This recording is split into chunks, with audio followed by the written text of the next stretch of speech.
अस्सलाम वालेकुम ऑल। उम्मीद है कि आप सब लोग ठीक होंगे। मैं आपकी खिदमत में हाज़िर हुआ फिर से एक और वीडियो के साथ। और आज की वीडियो में हम डिस्कस करने जा रहे हैं मैथमेटिक्स पार्ट 2 का यूनिट 1।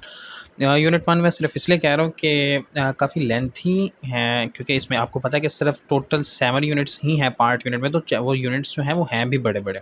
तो उसी बेसिस पे पेपर में काफ़ी ज़्यादा चीज़ें भी उनमें से आई हुई हैं, काफ़ी ज़्यादा MCQs भी हैं, और ये ऐसे MCQs हैं जिनमें थोड़ी सी डिस्कशन करना ज़रूरी हो जाती है।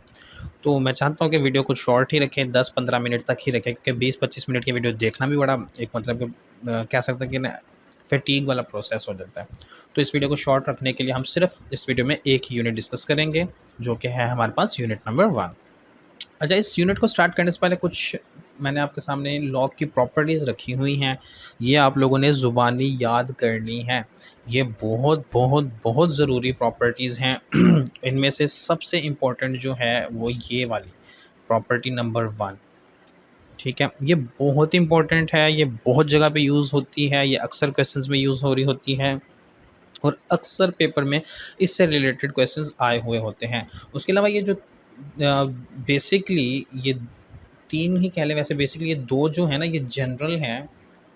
ये आप लोगों ने क्लास 8 में पढ़ी हुई होंगी, 9 में सॉरी पढ़ी हुई होंगी। तो ये वही हैं और ये भी यूज़ होती हैं, लेकिन जो सबसे ज़्यादा यूज़ है ना वो ये प्रॉपर्टी नंबर 1 है। इसका ये हरगिज़ मतलब नहीं कि बाकी इंपॉर्टेंट नहीं है। 1 वेरी वेरी इंपॉर्टेंट कह दें, बाकी सिर्फ सिंपली इंपॉर्टेंट कह दें, ठीक है। उसके बाद ये प्रॉपर्टी भी काफ़ी ज़्यादा इंपॉर्टेंट है, जिसमें पावर शुरू में चली जाती है। ये भी मोस्टली यूज़ हो रही होगी क्वेश्चंस में जो अब हम अभी करेंगे। और ये तो हमें वैसे ही पता हो जाता है कि जब हमारी बेस और पावर सेम हो तो वो इक्वल टू 1 होता है। तो यानी कि अगर कोई भी क्वेश्चन स्टार्ट होगा ना, तो सबसे पहले तो ये प्रॉपर्टी लग रही होगी उस पे, उसके बाद कहीं न कहीं जाके ये लगेगी और फिर ये वाली भी लगेगी। यानी ये तीनों प्रॉपर्टीज़ तकरीबन हर क्वेश्चन में लग रही होंगी। उसके अलावा बाकी और भी हैं, लेकिन वो हर जगह पे नहीं लगती। मतलब किसी-किसी जनरल क्वेश्चंस में आ जाती हैं, तो वो ज़ुबानी याद ज़रूर होनी चाहिए। पहले और प्रॉपर्टीज़ पहले पेज पे थी, तो वो 4 जो हैं आगे 5 इस पेज पे शेयर कर दी गई हैं। ये आप लोगों को ज़ुबानी याद होनी चाहिए। मैं फिर से बता दूँ, ये ज़ुबानी याद होंगी तो आपका काम आसान हो जाएगा। क्वेश्चन 1 से स्टार्ट करते हैं। पहला है कि limit sine x approaches to 0 sine 6x plus sine 2x divided by sine 5x plus sine 3x। तो हमें पता है कि अगर हम यहाँ पे लिमिट 0 पुट करेंगे तो ये 0/0 फॉर्म बन जाएगी, जो कि हमें नहीं चाहिए, अनडिफाइंड फॉर्म हो जाती है। तो हम इस तरह के क्वेश्चंस को जहाँ पे 0/0 फॉर्म बन रही हो, उन्हें सॉल्व करने के लिए डिफरेंट प्रोसीजर्स या डिफरेंट कोई स्ट्रेटजीज अडॉप्ट करते हैं, ठीक है। अब वो हो सकता है किसी क्वेश्चन में किस तरह हो रहा हो और किसी क्वेश्चन में किस तरह, लेकिन जो इस तरह का क्वेश्चन आ जाता है जिसमें कोई पता ही ना हो, बन ही ना रहा हो, तो वहाँ पे हम लगाते हैं एल हॉस्पिटल रूल, ठीक है। एल हॉस्पिटल रूल के मुद्दे में करते क्या हैं कि ये जो पूरी टर्म होती है इसका हम ले लेते हैं डेरिवेटिव। अब इसका मैंने डेरिवेटिव लेके जो चीज़ बनती है वो यहाँ पे लिखी हुई है ऑलरेडी। मैंने डेरिवेटिव यहाँ पे लिखा नहीं है, लेकिन डायरेक्ट जवाब जो आता है डेरिवेटिव में वो मैंने बना के लिख दिया। तो डेरिवेटिव लेंगे साइन 6x का, तो हमें पता है कि साइन का डेरिवेटिव कॉस होता है। x की जगह यहाँ पे 6x है तो 6x ही आ जाएगा, और जो 6x होगा उसका फर्दर डेरिवेटिव लेंगे तो x ख़त्म हो जाएगा और 6 शुरू में आ जाएगा। इसी तरह बाकी सबका भी लिया हुआ है। अब इसमें मैं 0 पुट करूँ तो ये cos 0 हमें पता है 1 होता है, तो ये आ जाएगा 6 मल्टीप्लाई बाय 1, इसी तरह 2 मल्टीप्लाई बाय 1, 5 मल्टीप्लाई बाय 1 और 3 मल्टीप्लाई बाय 1। अगर 6 + 2 करूँ तो 8, और नीचे डिवाइड में कर दूँ डिवीजन में कि 5 + 3 तो 8, 8/8 आ जाएगा, जो कि बन जाएगा हमारे पास 1 आंसर, ठीक है। तो हमारे क्वेश्चन नंबर 1 का आंसर है 1। Parametric equation of the form x equal to a sin t y a cos t represent, circle को ये रिप्रेजेंट करते हैं। किस तरह रिप्रेजेंट करते हैं, आप दोनों साइड्स पे स्केयर लेके सॉल्व करके देखें, आपको पता चल जाएगा। होगा क्या, जब आप स्केयर लेंगे x square a square sine square t बन जाएगा, और इसी तरह y square a square cos square t बन जाएगा, ठीक है। और हमें पता है कि जो सर्कल की इक्वेशन है, जनरल इक्वेशन, वो होती है x square plus y square equal to r square. R की जगह यहाँ पे ए है, तो ठीक है, x square plus y square, यानी दोनों को ऐड कर लेंगे। लेफ्ट हैंड साइड में ऐड हो जाएगी, और राइट हैंड साइड में ऐड हो जाएगी। तो ए स्केयर को कॉमन ले लेंगे, तो sine square plus cos square t आ जाएगा, जो कि इक्वल टू होता है 1। उससे पता चल जाता है कि ये सर्कल की इक्वेशन है। मैंने इसलिए ये यहाँ पे लिखा हुआ नहीं है, क्योंकि जनरल चीज़ है, वैसे आपको पता ही होगा। यूनिट 1 में शुरू में ये 3 केसेस ऐसे दिए हुए हैं, एलिप्स का भी होगा, पैराबोला हाइपरबोला का भी केस होगा, और सर्कल का भी केस मौजूद है, तब वहाँ से डायरेक्ट भी देख सकते हैं। क्वेश्चन नंबर 3 है लिमिट x अप्रोचेस टू 0। कहता है कि अगर 1 प्लस एक्स की power 1 by x equal to हो एप्सिलॉन के, then x approaches to 0 1 minus 2x की पावर 1 बाई एक्स किसके इक्वल होगा। तो ये पूरा मेथड मैंने यहाँ पे शेयर किया हुआ है। इसमें करेंगे क्या, पहले इस जो पार्ट है इस पार्ट को हम ले लेंगे, सपोज कर देंगे किसी भी चीज़ के इक्वल। मैंने y के रखा है, आपका दिल करे ए बी सी डी जो दिल करे रख सकते हैं। तो पहले रख देंगे इसे y के इक्वल, फिर हम क्या कर लेंगे, दोनों साइड्स पे नेचुरल लॉग ले लेंगे। ठीक है, यहाँ बन जाएगा log y और दूसरी साइड बन जाएगा log 1 टू 1 माइनस 2x की पावर 1 बाई एक्स। अब हमें पता है कि log की प्रॉपर्टी है पावर शुरू में आ जाती है, तो वो पावर शुरू में आ गई है। अब जो हमारे पास ये चीज़ बन चुकी है, इस पर हमने लगा दिया है एल हॉस्पिटल रूल, जो हमने पीछे किया। तो एल हॉस्पिटल रूल में होता क्या है, हम डेरिवेटिव लेते हैं, तो वही किया हुआ है हमने log 1 माइनस 2 बाई एक्स का भी डेरिवेटिव ले लिया है और x का भी डेरिवेटिव यहाँ पे ले लिया है। अब ऊपर वाले का जब डेरिवेटिव लेंगे तो log का डेरिवेटिव लें तो वो सेम ही चीज़ आ जाती है 1 बाई उसी फॉर्म में, यानी कि यहाँ पे 1 माइनस 2x है तो यहाँ पे आ जाएगा 1 बाई 1 माइनस 2x। नीचे वाले x का डेरिवेटिव लेंगे तो वो 1 हो जाएगा, लेकिन इसमें फर्दर इस पार्ट का भी डेरिवेटिव होना होता है। ठीक है, तो ये हमारे पास आ जाएगा -2 सिंपली, तो ये लिख दिया है यहाँ पे।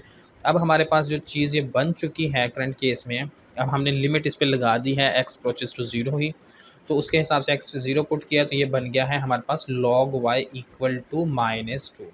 ठीक है, अब आंसर ये भी है हमारा, लेकिन ऑप्शंस में तो ऐसे है ही नहीं, तो हमने तो अब ऑप्शंस के हिसाब से देखना है ना, तो हमें ऑप्शंस के हिसाब से चाहिए आंसर।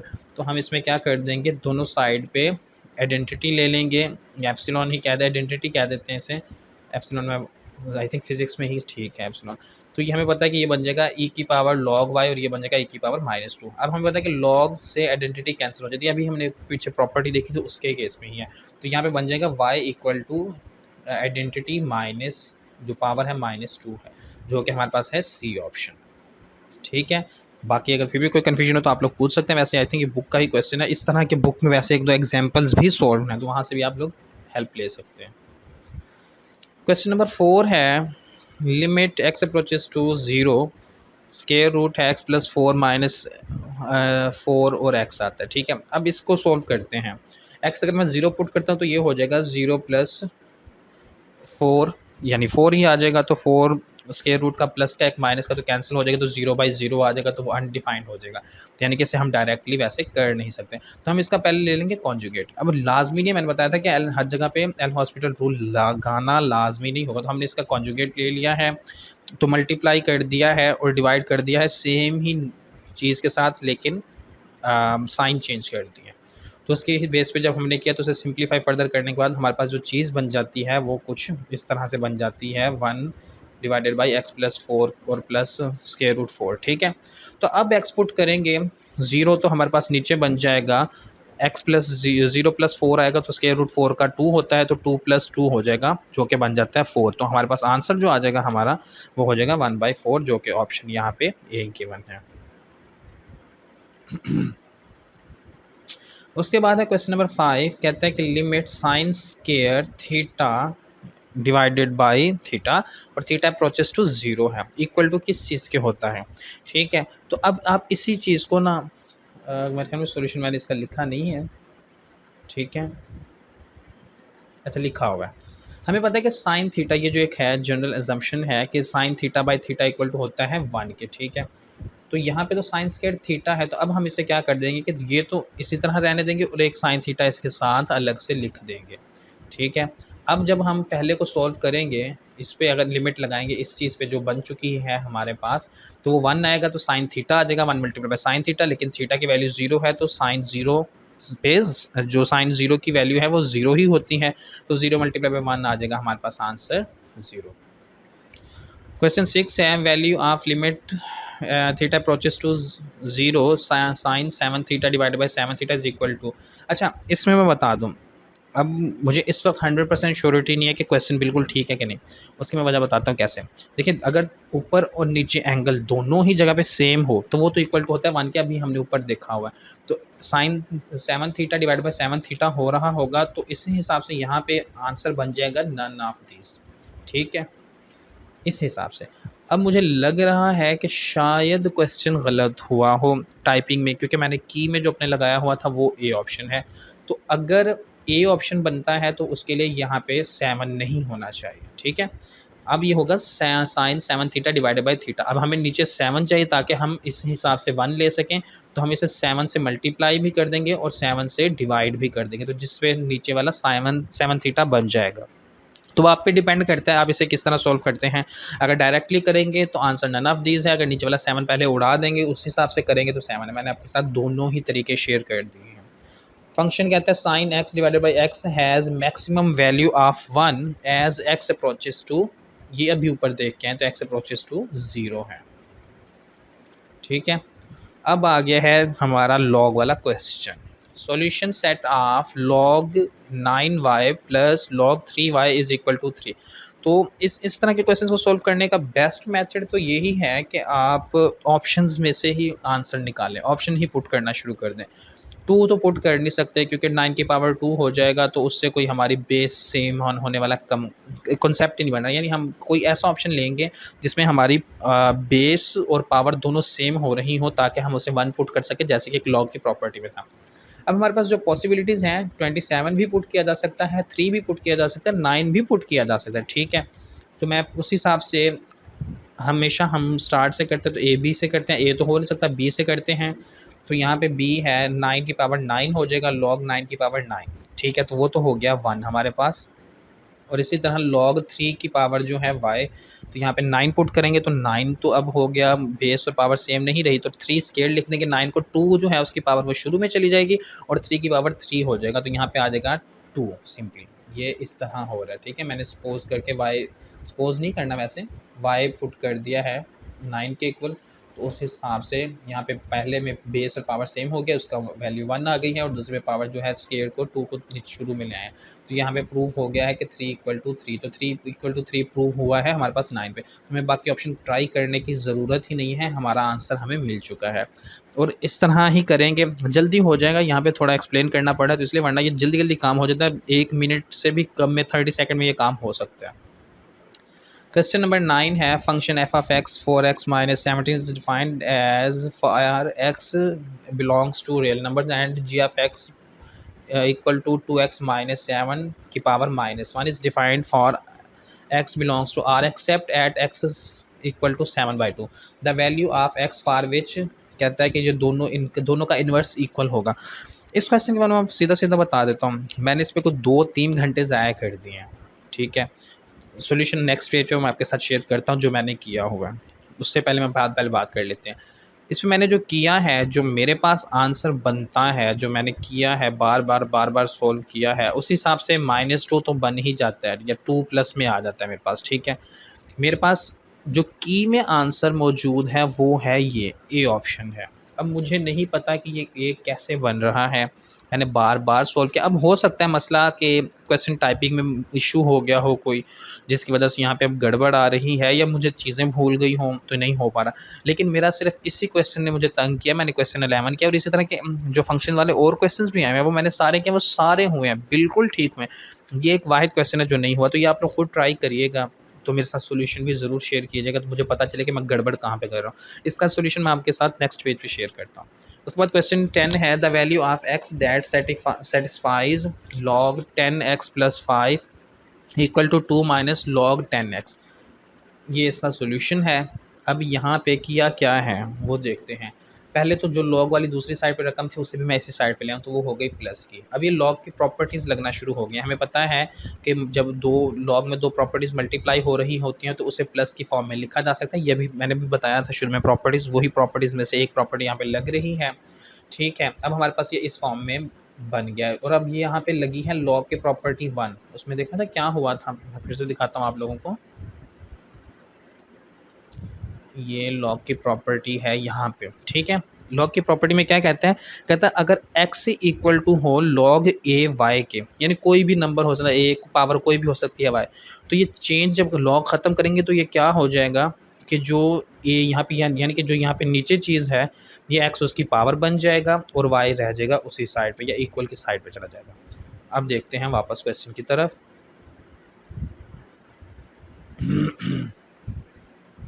अब हमारे पास यहाँ पे देखें है क्या, यहाँ पे हमारे पास a फॉर एग्जांपल मैं कह देता हूँ कि है 10, ठीक है। और यहाँ पे हमारे पास x जो है वो है 2 और ये हमारे पास है y, ठीक है। अब y एक साइड पे ही रह जाएगा और जो दूसरी साइड पर जैसे हमने किया था कि a की पावर x हो रहा था तो यहाँ पे हो गया, ये पावर में आएगा 2, गलती से इसे मैंने साइज स्मॉल नहीं किया हुआ, ये यहाँ पे आएगा, ठीक है, पावर में। तो अब ये पावर इसके ओपन करें तो 100 आ जाएगा, इसे मल्टीप्लाई कर ले, x square plus 5x minus 100 बन गई है हमारे पास इक्वेशन। हमें चाहिए x की वो वाली वैल्यू जिस पे ये सेटिस्फाई हो रहा हो, तो हम इसे सिंपली अगर डायरेक्ट करते हैं तो ये होना मुश्किल था। तो इसलिए हमने क्या कर दिया है, इस पर फार्मूला लगा दिया है। तो फार्मूला लगाने से हमारे पास जो वैल्यू आई है वो है -5 प्लस -425 स्क्वायर रूट के और डिवाइडेड बाई 2, जो कि हमारे पास यहाँ पे गिवन ऑप्शंस में ऑप्शन नंबर ए बन रहा है। इस क्वेश्चन में मैं आपको थोड़ी सी स्टोरी ज़रूर बताता हूँ। ई-कैट 2014 का पेपर देने गया हुआ था मैं, तो मेरे पेपर में कुदरती बात थी कि मैथ का पोर्शन स्टार्ट में था और मैथ के स्टार्टिंग पोर्शन में पहला क्वेश्चन ही यही था। तो इसे देख के मेरे होश उड़ गए। मैंने लॉग के क्वेश्चंस की बहुत ज़्यादा प्रैक्टिस की थी, लेकिन मुझे इस तरह का क्वेश्चन मैंने किसी टेस्ट में या नहीं पे कहीं पे देखा था, तो मुझे अंदाज़ा नहीं था कि इस तरह का एक्स की कोई बहुत बड़ी वैल्यू भी आंसर में आ सकती है। तो ये देखा जब, तो मेरा ऐसा लगा कि मुझे जैसे पूरा पेपर ही नहीं आता उस वक्त। तो मैंने ये क्वेश्चन की वजह से मेरे मैथ के पहले 10 MCQs बड़े इफेक्ट हुए थे, तो मैंने 10 को छोड़ के मैंने 11 से क्वेश्चन अपना पेपर स्टार्ट कर दिया। तो बाद में फिर मैंने जब शुरू में दोबारा आया तो ये तो क्वेश्चन नहीं हो सका था क्योंकि टाइम कम था, तो थोड़ा सा लेंथी भी है और मुझे पता ही नहीं था करना कैसे है। तो बाकी मैंने अल्हम्दुलिल्लाह सारा पेपर अटैम्प्ट किया था। लेकिन अब मैंने जब ये किया था क्वेश्चन दोबारा, मतलब कि जो मैंने बाद में सॉल्व किया था, तो मुझे फिर बड़ा अफसोस हुआ कि यार इतना आसान सा क्वेश्चन था, लेकिन एक लॉजिक जो थी वो मुझे नहीं वहाँ पे पता चली, जिसकी वजह से मेरा पेपर में ही एक क्वेश्चन गलत हुआ था। मेरे 4 नंबर इस क्वेश्चन की वजह से समझ लें गए थे। गलत नहीं हुआ था, खैर मैंने अटैम्प्ट ही नहीं किया था। तो ये एक इसकी स्टोरी थी और अब आप लोगों के साथ मैं ये सॉल्यूशन शेयर कर रहा हूँ ताकि फ्यूचर में इस तरह का अगर कोई क्वेश्चन आ जाता है तो आपको वो मसला ना करे, यानी आपने देख के डरना भी नहीं है उसे। The function of f and g are defined, f belongs to है 3x प्लस 2, क्या पूरा पढ़ना क्वेश्चन को सिर्फ देख लेते हैं। जी एफ एक्स इक्वल टू है 6 डिवाइडेड बाई 2x प्लस 3। तो कहता है कि सॉल्यूशन बताएं जहाँ पे ये इन्वर्स दोनों के इक्वल होंगे। मैंने बताया था कि मैंने सारे किए हैं, यहाँ पे भी इन्वर्स था, यहाँ पे भी इन्वर्स था, ये इस पेज पे ये किए हुए हैं, ठीक है, दोनों का सॉल्यूशन शेयर है।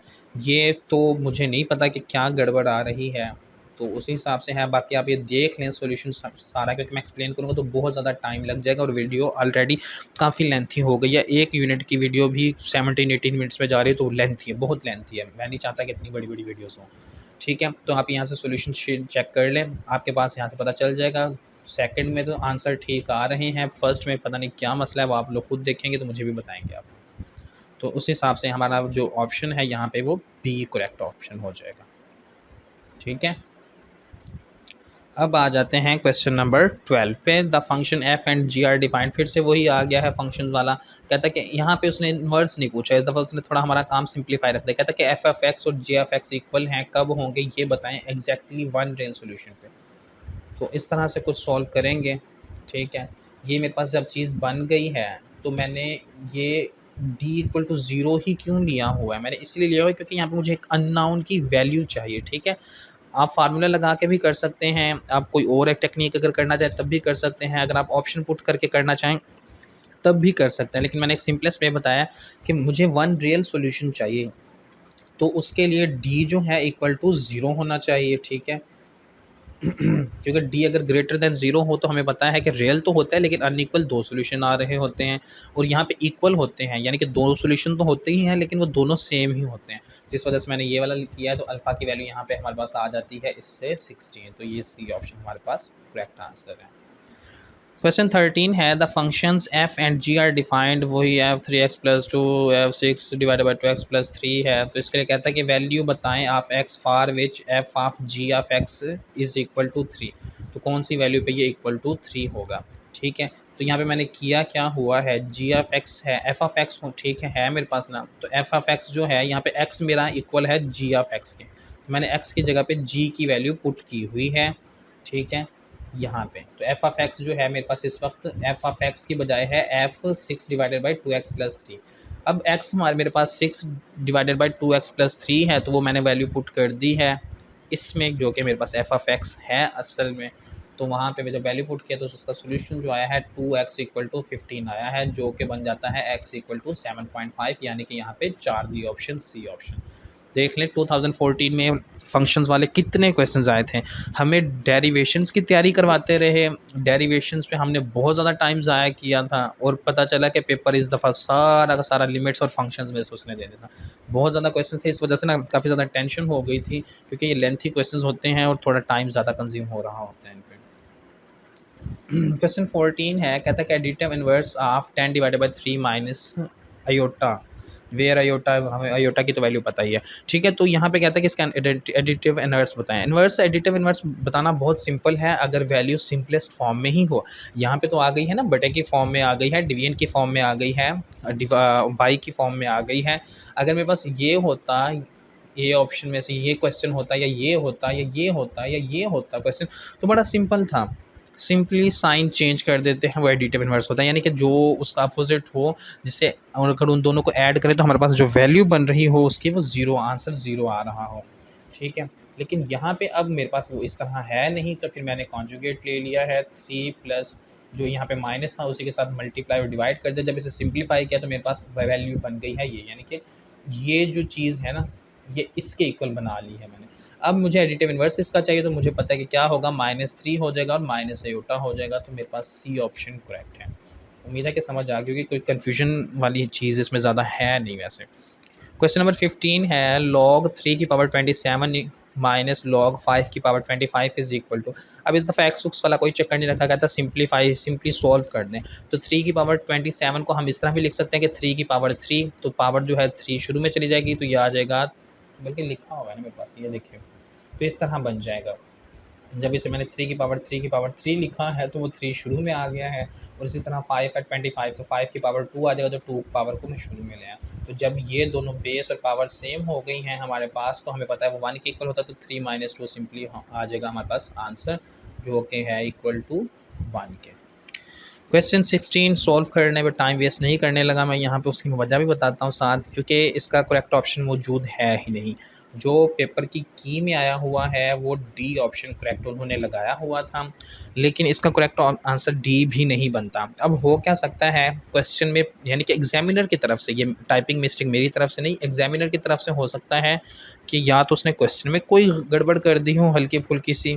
तो जब इस तरह का क्वेश्चन पेपर में आ जाता है तो आप कोई भी ऑप्शन लगा दे तो आपको मार्क्स पूरे मिल जाते होते हैं उसके, लेकिन आपको पता होना चाहिए और आपको उसकी कंप्लेन भी करनी पड़ेगी कि इसमें आंसर, क्वेश्चन का आंसर मौजूद था ही नहीं, ताकि उन्हें भी पता चले कि ऐसा है कोई मसला क्वेश्चन में आया हुआ, ठीक है। तो इसलिए मैंने इसका सॉल्यूशन शेयर यहाँ पे नहीं किया, क्योंकि क्वेश्चन है ही नहीं ठीक। करना वैसे ही है जैसे ऊपर वाले किए हुए हैं हमने, तो हो जाएगा, मसला कोई नहीं है, लेकिन इसका करेक्ट ऑप्शन मौजूद नहीं है। क्वेश्चन नंबर 17 है, log 2 की power 8x equal to 18 means that x equal to. अब वो ही प्रॉपर्टी अभी मैंने बताया था ना, जहाँ पे अगर a की पावर y है तो इक्वल टू x है, तो बन जाएगा बाद में a की पावर x, तो इस तरह कुछ करके, तो वही काम यहाँ पे करना है और y वहीं पे रह जाएगा, तो ये आ जाएगा 8x इक्वल टू 2 की पावर 18। अब 8 को मैं लिख सकता हूँ 2/3 के, जो वहाँ जाके डिवाइड हो जाएगा, तो x इक्वल टू आ जाएगा 2/18 डिवाइडेड बाई 2/3, जो कि बन जाता है 2/15। हमारे पास करेक्ट ऑप्शन है ये ए में, ठीक है। ये था हमारा यूनिट 1। अब आप लोगों ने देखा है कि किस कदर टाइम लगा है, इसी वजह से मैंने सिर्फ एक यूनिट तक इन्हें वीडियोस को रखा हुआ था कि सिर्फ एक यूनिट ही हम कवर करेंगे। और एक चीज़ मैं बता दूं, अगर आप लोग चाहते हैं ना ई कैट क्लियर करना, फ़िज़िक्स और मैथ दोनों ही बहुत इंपॉर्टेंट पोर्शंस हैं, और आप लोगों ने देखे हुए हैं मेरी वीडियोस में कि फ़िज़िक्स में भी क्वेश्चंस रिपीट हुए हैं और मैथ में भी क्वेश्चंस रिपीट हुए हैं, केमिस्ट्री में भी होते हैं, लेकिन मैं जनरली ये बता रहा हूँ कि chemistry as compare to these 2 subjects is very much easy. तो ये सब्जेक्ट्स आपके लिए बड़े मसले क्रिएट कर सकते हैं, तो इन पे आपकी ग्रिप अच्छी होनी चाहिए, इनकी प्रिपरेशन अच्छी होनी चाहिए।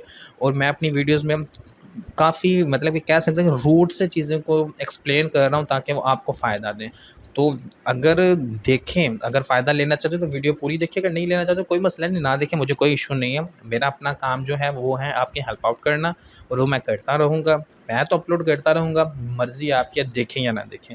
मैंने अकेडमीज़ की ऑफ़र इसलिए सिर्फ़ छोड़ी थी कि मैं ये चाहता था कि हर बच्चे तक एटलीस्ट मेरी जो नॉलेज है वो पहुँच सके, ताकि वो बच्चे जो अफ़ोर्ड नहीं भी कर सकते, किसी न किसी तरीके से वो फ़ायदा ज़रूर हासिल कर सकें। तो मैं तो वीडियोज़ अपलोड करता रहूँगा। आप लोगों ने देखनी है कि नहीं देखनी, वो आप लोगों का अपना डिसीजन है। उम्मीद करता हूँ कि बाकी वीडियोज़ की तरह ये वीडियो भी आप लोगों को अच्छी लगी होगी। अगर ये वीडियो अच्छी लगती है तो इस वीडियो को लाइक करें, चैनल को सब्सक्राइब करें, वीडियो को दोस्तों के साथ शेयर भी ज़रूर करें। ई कैट आने वाला है, 2 हफ्तों के अंदर-अंदर इंशाल्लाह अनाउंसमेंट हो जाएगी, एडवर्टाइज़मेंट आ जाएगी। तो तैयारी अच्छी अभी से स्टार्ट कर दें, टाइम वेस्ट और ना करें। Thank you so much and अल्लाह हाफ़िज़।